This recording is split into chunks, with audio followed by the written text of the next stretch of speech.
তো আজকে আমি আপনাদেরকে দেখাবো চাঁদপুরের সব থেকে বেশি সুন্দর জায়গা। এটা হচ্ছে গিয়ে মেঘনা নদী। তিন নদী মোহনা আমাদের এখান থেকে কিছুটা দূর, ওই যে দেখা যাচ্ছে মাথা, ওইখানেই হচ্ছে গিয়া তিন নদী মোহনা। আমাদের এখান থেকে সিনটি বা অটো দিয়ে 30 টাকা ভাড়া লাগে। তো এই নদীতে পাওয়া যায় টাটকা ইলিশ।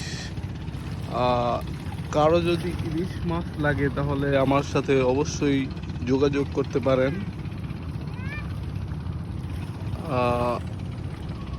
এই জায়গাটা হচ্ছে চাঁদপুরে বিখ্যাত একটা জায়গা, তিন নদী মোহনা। ওই যে ওইখানে ওই যে মাথা, ক্যামেরা হয়তো হালকা একটু দেখা যাচ্ছে। আর এটা হচ্ছে গিয়ে মেঘনা নদী, ওই সাইডে পদ্মা নদী, এই সাইডে ডাকাতিয়া নদী। তিনটি নদী একত্রিত। অনেকে চাঁদপুর বড় স্টেশন